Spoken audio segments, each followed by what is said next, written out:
Anthony DeCurtis is a contributing editor at Rolling Stone magazine. You knew his work. People don't realize, it's just sort of reading back through. I remember the Velvet Underground, and we'd listen to that, the influence of the Violent Femmes and those sorts of bands from the 80s, that 80s sound. Really, we can attribute a lot of that to Lou Reed.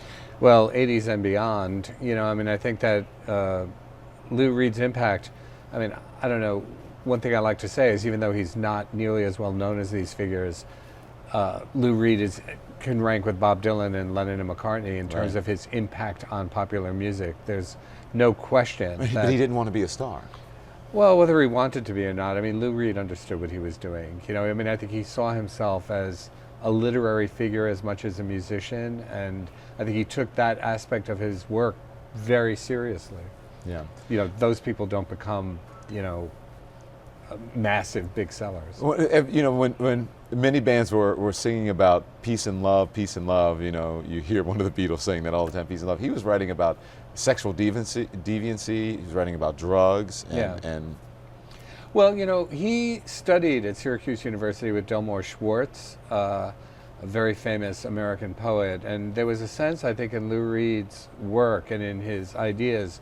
Like he often said, if I were writing poems or I were writing novels or I were writing plays, no one would bat an eye at the material I'm dealing with. But I'm trying to put these themes into rock music. Yeah. And that was a radical move at that time. Did he get criticism for it? Oh my goodness. Absolutely. So he was ahead of his time, and anyone who's ahead of their time usually gets a lot of criticism. Well, there was a great line by the producer and artist Brian Eno. Someone once said to him, well, the first Velvet Underground record only sold 30,000 copies. And Brian Eno said, well, every one of those 30,000 people formed a band. Right. And that was the level of impact. Yeah.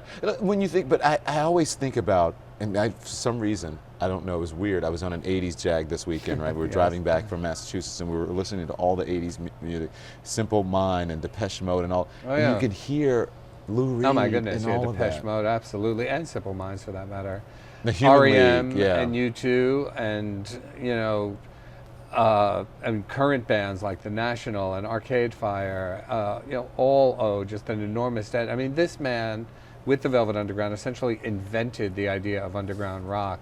David Bowie, Iggy Pop, artists that owe an enormous debt to Lou Reed. Is there someone who has the chops of a Lou Reed in today's music? Someone who will have a legacy similar to Lou Reed? I think that's hard to say. At this stage of the game, certainly he's influenced so many major songwriters that his impact through them will continue to be felt. But as far as what will happen down the line, we'll have to wait and see. Yeah. How do you? I know it's maybe a morbid question, but how do you start to write an obituary about Lou Reed? I think you make the point to people that even though they may not be familiar with him, he's very important. I think that it's a simple idea. Nobody has to explain how important Bob Dylan is, or no one has to explain how important the Beatles are. But you do have to explain how important Lou Reed is, and musicians know it, and a core group of fans know it. But even people who like a band like U2, who recorded Lou Reed songs, don't necessarily know the impact he had on them.